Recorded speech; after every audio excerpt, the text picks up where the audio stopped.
इस रिकॉर्ड का उद्देश्य आपको यह दिखाना है कि अपनी हर इच्छा को प्राप्त करने के लिए अपनी कल्पना का उपयोग कैसे करें। अधिकांश पुरुष कल्पना की रचनात्मक शक्ति से पूरी तरह अनजान हैं और हमेशा तथ्यों के आदेशों के सामने झुकते हैं और बिना दुनिया के आधार पर जीवन को स्वीकार करते हैं। लेकिन जब आप अपने भीतर इस रचनात्मक शक्ति की खोज करेंगे तो आप साहस पूर्वक कल्पना की सर्वोच्चता का दावा करेंगे और सभी चीजों को इसके अधीन कर देंगे। जब मनुष्य में परमेश्वर की बात करता है तो वह पूरी तरह से अनजान है कि मनुष्य में परमेश्वर नामक यह शक्ति मनुष्य की कल्पना है। यही मनुष्य की रचनात्मक शक्ति है। स्वर्ग के नीचे कुछ भी नहीं है जो कल्पना की आकार देने वाली भावना के स्पर्श के लिए पॉटर की मिट्टी के रूप में प्लास्टिक नहीं है। एक बार एक आदमी ने मुझसे कहा, आप नेविल जानते हैं, मुझे आपकी कल्पना के बारे में बात करना पसंद है, लेकिन जैसा कि मैं ऐसा करता हूं, मैं हमेशा अपनी उंगलियों से कुर्सी को छूता हूं और अपने पैरों को गलीचे में धक्का देता हूं ताकि वास्तविकता और चीजों की गहराई की मेरी भावना बनी रहे। खैर, निस्संदेह वह अभी भी अपनी उंगलियों से कुर्सी को छू रहा है और अपने पैरों को गलीचे में धकेल रहा है। लेकिन अब मैं आपको एक ऐसी कहानी बताता हूं जिसमें उंगलियों के स्पर्श और स्ट्रीट कार के बोर्ड पर धक्का देने का कोई संदर्भ नहीं था। यह एक युवा लड़की की कहानी है जो अभी 17 साल की हुई है। यह क्रिसमस की पूर्व संध्या थी और वह उस वर्ष के लिए दिल से दुखी है। उसने अपने पिता को एक दुर्घटना में खो दिया था और वह घर लौट रही है जो खाली घर लग रहा था। वह कुछ भी करने के लिए अप्रशिक्षित थी, इसलिए खुद को वेट्रेस के रूप में नौकरी मिल गई। यह रात काफी देर हो चुकी है। क्रिसमस की पूर्व संध्या, बारिश हो रही है। कार क्रिसमस की छुट्टियों के लिए घर पर हंसने वाले लड़कों और लड़कियों से भरी हुई है और वह आंसू छिपा नहीं सकती थी। सौभाग्य से उसके लिए, जैसा कि मैंने उल्लेख किया, बारिश होने लगी थी। ऐसा प्रतीत होता है मानो कुदरत ने उसके आंसुओं को हल्का करने के लिए अपनी कृपा दिखाई। और फिर स्ट्रीट कार की रेल को पकड़कर उसने यही किया। उन्होंने कहा, यह बारिश नहीं है, लेकिन यह समुद्र से छिड़काव है, और यह आंसू का नमक नहीं है जिसे मैं चखता हूं, लेकिन यह हवा में समुद्र का नमक है। एंड यह सैन डिएगो नहीं है, यह एक जहाज है और मैं सामोआ की खाड़ी में आ रहा हूं। और वहां वह सब कुछ महसूस कर रहा था जो उसने कल्पना की थी। फिर यात्रा खत्म हुई और सब बाहर चले गए। 10 दिन बाद इस लड़की को शिकागो में एक फर्म से एक पत्र मिला जिसमें कहा गया था कि उसकी चाची कई साल पहले जब वह यूरोप के लिए रवाना हुई थी तो निर्देशों के साथ उनके पास $3,000 जमा किए थे। अगर वह अमेरिका नहीं लौटी तो यह पैसा उसकी भतीजी को भुगतान किया जाना चाहिए थे। उन्हें अभी चाची की मृत्यु की सूचना मिली थी और अब हम उनके निर्देशों पर कार्य कर रहे हैं। 1 महीने बाद यह लड़की समोआ के लिए रवाना हुई। जैसे ही वह खाड़ी में आई, उस रात देर हो चुकी थी और हवा में समुद्र का नमक था। यह बारिश नहीं थी, लेकिन हवा में स्प्रे था और उसने वास्तव में महसूस किया कि उसने 1 महीने पहले क्या महसूस किया था। इस बार ही उसे अपना मकसद महसूस हुआ। अब यह रिकॉर्ड की पूरी तकनीकी प्रक्रिया है।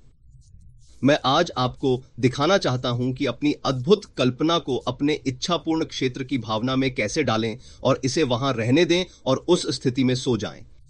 और मैं आपसे वादा करता हूं, मेरे अपने अनुभव से आप उस स्थिति का एहसास करेंगे जिसमें आप सोते हैं, यदि आप वास्तव में अपनी पूरी इच्छा की स्थिति में खुद को सही महसूस कर सकते हैं और तब तक जारी रख सकते हैं जब तक कि आप सो न जाएं, जैसा कि आप खुद को सही महसूस करते हैं।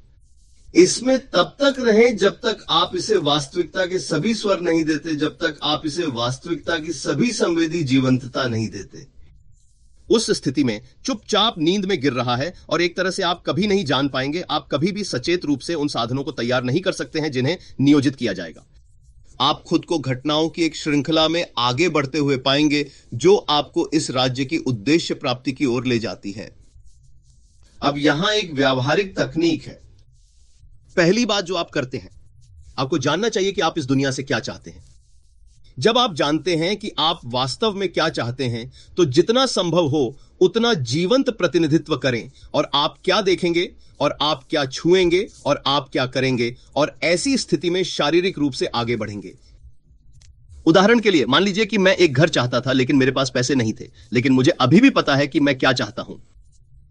मैं किसी भी चीज को ध्यान में रखे बिना मैं घर का एक जीवंत प्रतिनिधित्व करूंगा जिसे मैं चाहूंगा कि इसमें सभी चीजों के साथ मैं चाहूंगा। और फिर इस रात जब मैं बिस्तर पर जाऊंगा, मैं एक अवस्था में, एक नींद की अवस्था में, वह अवस्था जो नींद की सीमा पर है, मैं कल्पना करूंगा कि मैं वास्तव में ऐसे घर में हूं जहां मैं बिस्तर से उतरूंगा, मैं उस घर के फर्श पर कदम रखूंगा। क्या मैं कमरे से बाहर जाऊंगा? मैं उस कमरे में प्रवेश करूंगा जो उस घर में मेरे काल्पनिक कमरे से सटे है। और जब मैं फर्नीचर को छू रहा हूं और इसे ठोस रूप से वास्तविक महसूस कर रहा हूं, और जब मैं अपने काल्पनिक घर में एक कमरे से दूसरे कमरे में जा रहा हूं, तो मैं उस स्थिति में गहरी नींद में जाऊंगा। और मुझे पता है कि जिस तरह से मैं सचेत रूप से तैयार नहीं कर सकता था, मैं अपने घर का एहसास करूंगा। मैंने इसे बार बार काम करते देखा है। अगर मैं अपने व्यवसाय में पदोन्नति चाहता था तो मैं खुद से पूछूंगा कि अगर मुझे यह महान पदोन्नति दी जाए तो मेरी अतिरिक्त जिम्मेदारियां क्या होंगी? मैं क्या करूंगा? मैं क्या कहूंगा? मैं क्या देखूंगा? मैं कैसे अभिनय करूंगा? और फिर मेरी कल्पना में मैं देखना और स्पर्श करना और करना और अभिनय करना शुरू कर दूंगा, क्योंकि मैं अंततः देखूंगा और स्पर्श करूंगा और अभिनय करूंगा यदि मैं उस स्थिति में था।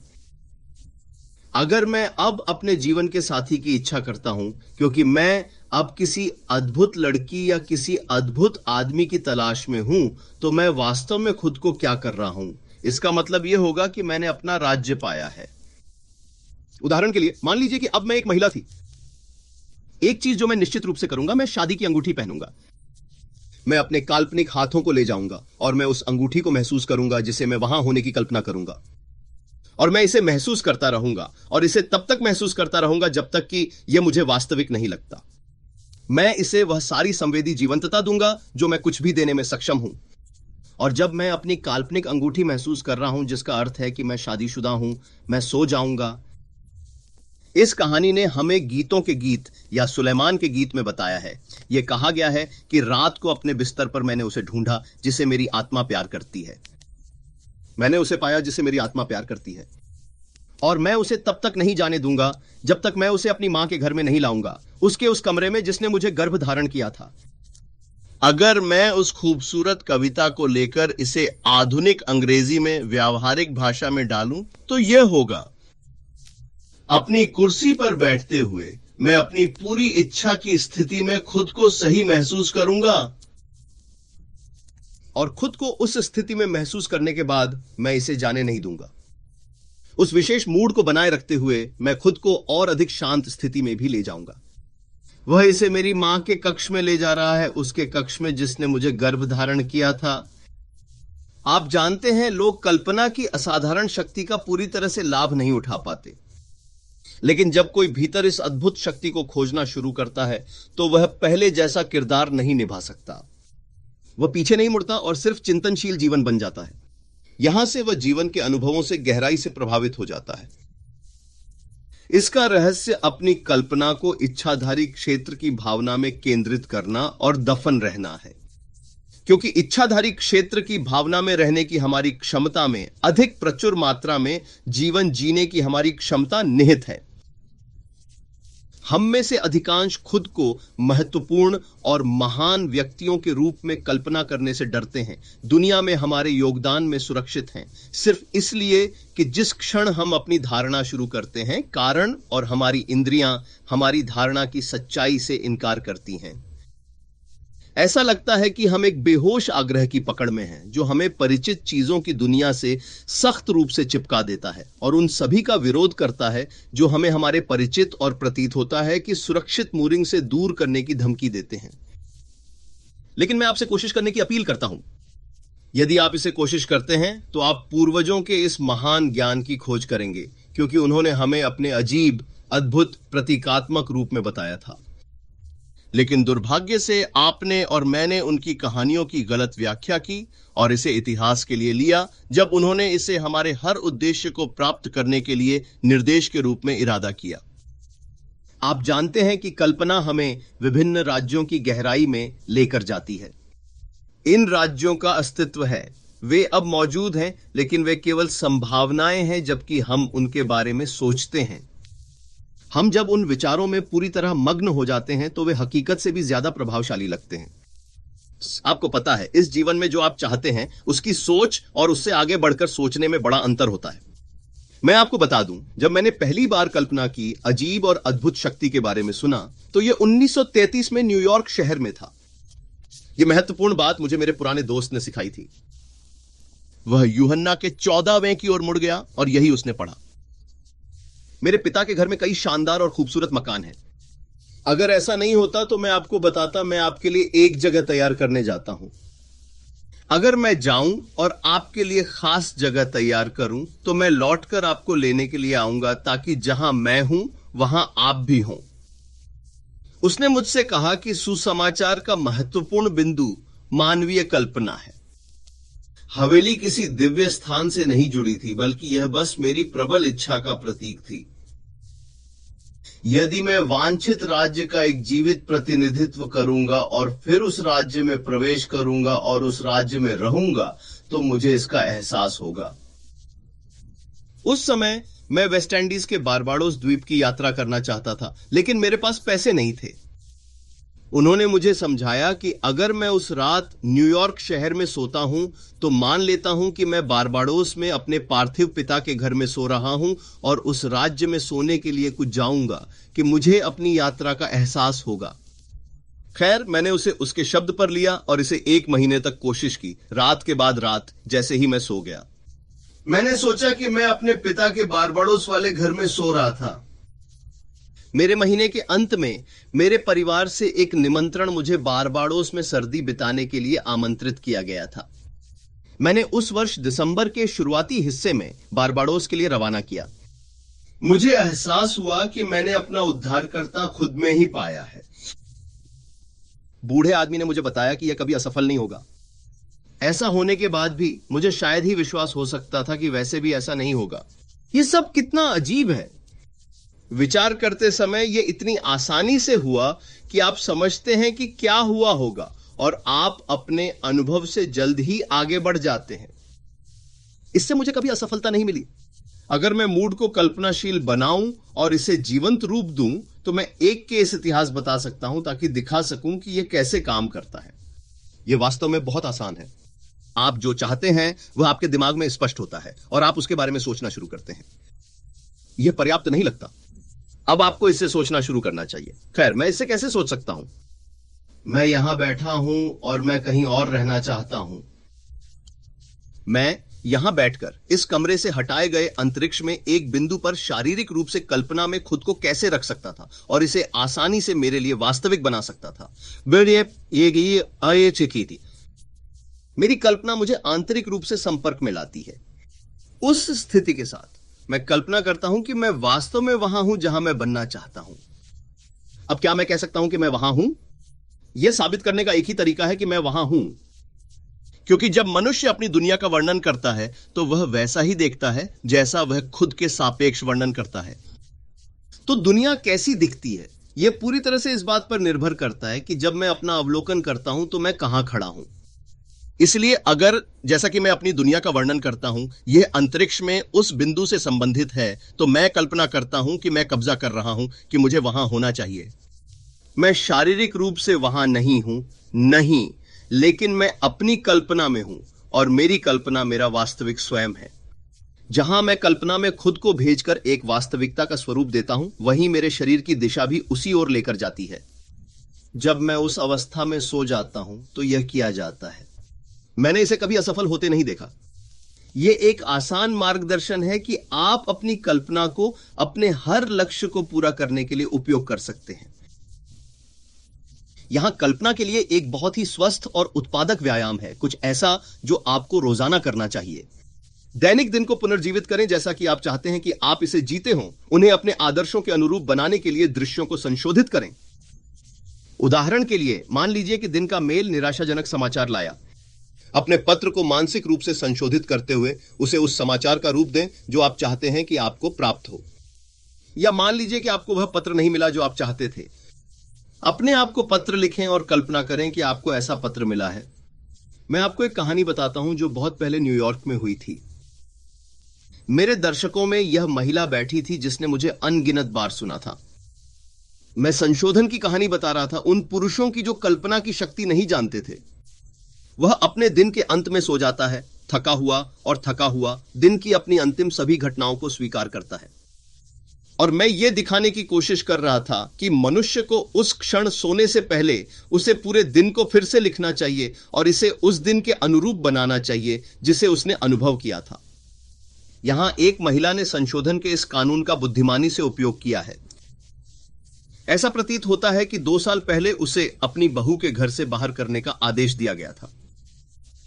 2 साल तक कोई पत्राचार नहीं हुआ। उसने उस अंतराल में अपने पोते को कम से कम 2 दर्जन उपहार भेजे थे, लेकिन एक को कभी स्वीकार नहीं किया गया था। संशोधन की कहानी सुनने के बाद उसने ऐसा किया।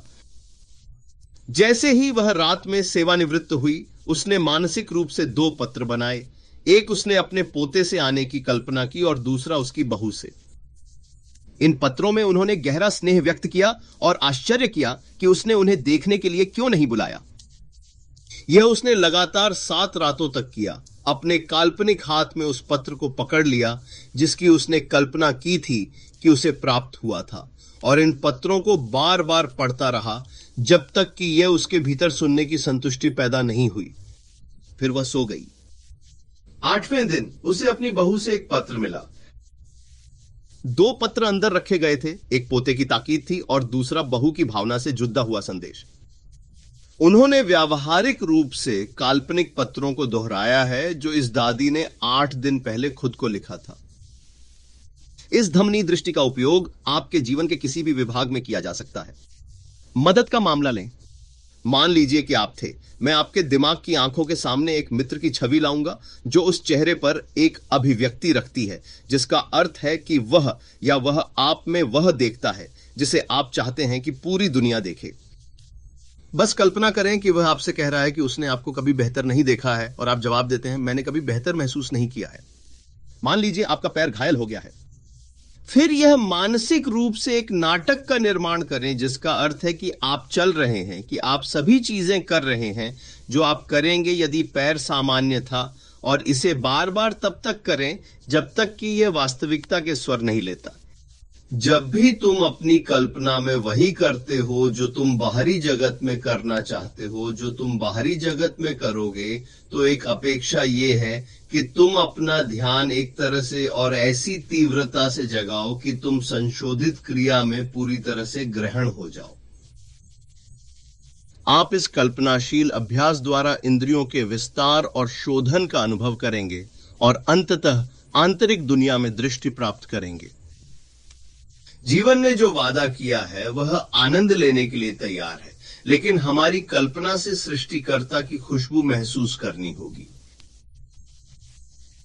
लगातार कल्पना पूरी इच्छा की भावना में सुगंधित सभी सफल संचालन का रहस्य है।